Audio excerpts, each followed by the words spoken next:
తెలంగాణలో ఎన్నికలు ప్రశాంతంగా ముగిశాయి. అయితే ఆదిలాబాద్ పార్లమెంట్ నియోజకవర్గంలో 2200 పోలింగ్ బూతుల్లో 16,51,147 ఓటర్లలో 73% ఓటు హక్కు ప్రశాంతంగా వినియోగించుకున్నారు.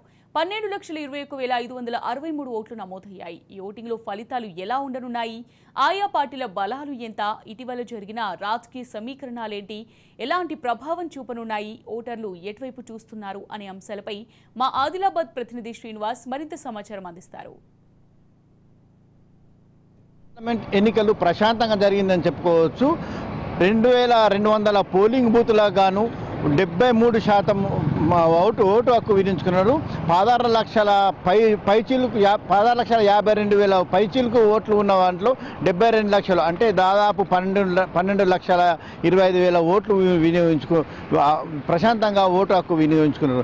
అయితే ఇప్పుడు మనం బలాబలాలను చూస్తే గతంలో ఇక్కడ ప్రధానంగా 3 పార్టీలు ఉంటాయి. BRS, BJP, Congress party.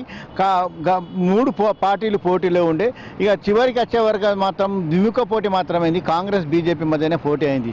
Congress ఇక్కడ ఉన్న 7 అసెంబ్లీ సెగ్మెంట్లలో కాంగ్రెస్ పార్టీ గతం అసెంబ్లీ ఎన్నికల్లో 2 లక్షల పైచీలకు ఓట్లు వెనుక ఉండే. వాటిని ఏ విధంగా పూర్తి చేసి సీఎం రేవంత్ రెడ్డి ఖచ్చితంగా కాంగ్రెస్ పార్టీ గెలవాలన్న ఉద్దేశం కొద్దీ మంత్రి సీతక్కని ఇక్కడ ఇన్ఛార్జ్ మినిస్టర్ ఇచ్చింది.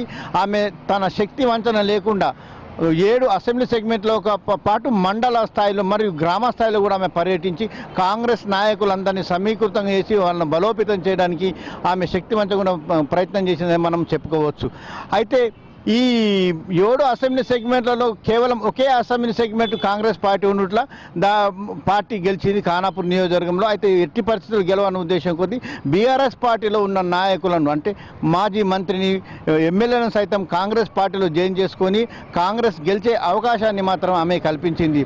ఈ భిన్న సంస్కృతులు, ఈ ఆదిలాబాద్ జిల్లా అంటే భిన్న సంస్కృతులు, భిన్న జాతులు కలయిక ఉంటుంది. ఇక్కడ గిరిజనులు, గిరిజనేతలు, మైనార్టీలు కూడా ఉంటారు. అయితే వీరందరినీ ఏ విధంగా మనం సమీకృతం చేయాలి, ఏ విధంగా వాళ్ళని ప్రసన్నం పొందాలని చెప్పేసి సీతక్క ఎంతో కష్టపడ్డది. ఈ సీతక్క మైనార్టీ ఒక విషయంలో మాత్రం మైనార్టీలు అందరూ కాంగ్రెస్ వైపు రావడానికి ఆమె చాలా కృషి చేసింది. ఆ విధంగా సఫలీకృతమైందని చెప్పేసి కూడా మనం చెప్పవచ్చు. అంతేకాకుండా ఈమె గెలవాలనే ఉద్దేశం కొద్దీ కాంగ్రెస్ అధినేత అయిన రాహుల్ గాంధీతో పాటు ముఖ్యమంత్రి రేవంత్ రెడ్డి 4 సార్లు ఆదిలాబాద్లో భారీ బహిరంగ సభ ఏర్పాటు చేసి ఆమె కాంగ్రెస్ పార్టీని గెలుపు ధీమాలో తీసుకురావడానికి అయితే ఆమె చాలా ప్రయత్నం చేసి అందులో సక్సెస్ అయింది కూడా మనం చెప్పవచ్చు. ఇక బీజేపీ పార్టీకి వస్తే ఇక్కడ ఆదిలాబాద్ సెగ్మెంట్లో 7 అసెంబ్లీ సెగ్మెంట్లు గాను 4 బీజేపీ పార్టీ ఎమ్మెల్యేలు ఉన్నారు. వీళ్ళు ఆల్రెడీ 2 లక్షల పైచీలకు ఓట్లు మెజార్టీ ఉందని చెప్పేసి వీళ్ళు ధీమాలో ఉన్నారు. అయితే వీళ్ళు ఎక్కువ సోషల్ మీడియా నమ్ముకున్నారు.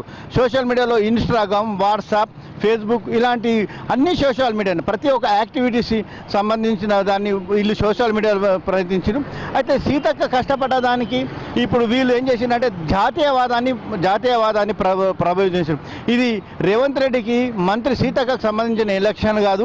కేవలం ఇది రాహుల్ గాంధీకి సంబంధించిన జాతీయవాదాన్ని వాట్సాప్ ద్వారా అందరికీ షేర్ చేస్తుంది. అందరూ ఇది మోడీకి సంబంధించిన ఎలక్షన్, ఇక్కడ లోకల్ ఎలక్షన్ కాదన్న భావనతో ఉండుట్లా మోడీ ఈజ్ ద బెస్ట్ అని చెప్పేసి అందరూ మోడీ వైపు కూడా ఎక్కువ సాధించారు. అయితే ఇక్కడ గిరిజనేతలు కాకుండా లంబాడి సామాజిక వర్గం కూడా ఇక్కడ ఓటు ప్రభావితం చేస్తాయి.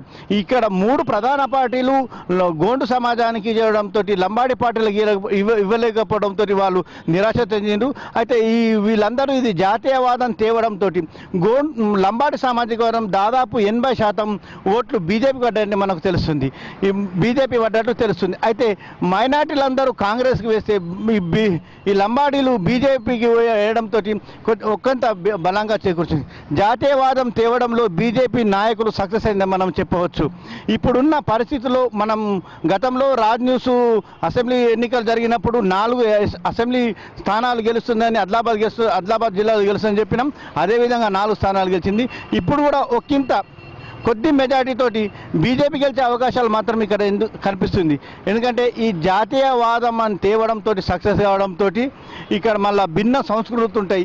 ఈ భిన్న సంస్కృతులు భిన్న జాతులు ఉండేటువంటి వాళ్ళందరినీ మమేకం చేయడానికి కోసం కేవలం జాతీయవాదం ఉంటుంది. అయితే ఇక్కడ మహారాష్ట్ర ఛత్తీస్గఢ్ ఉంటుంది, ఛత్తీస్గఢ్ ఉంటున్నారు, వాళ్ళు ఎక్కువగా బీజేపీ మొగ్గు చూపిస్తారు. కాబట్టి ఈ బీజేపీ గెలిచే కొద్దిపాటి మెజార్టీతో బీజేపీ గెలిచే అవకాశం అయితే కనిపిస్తుంది.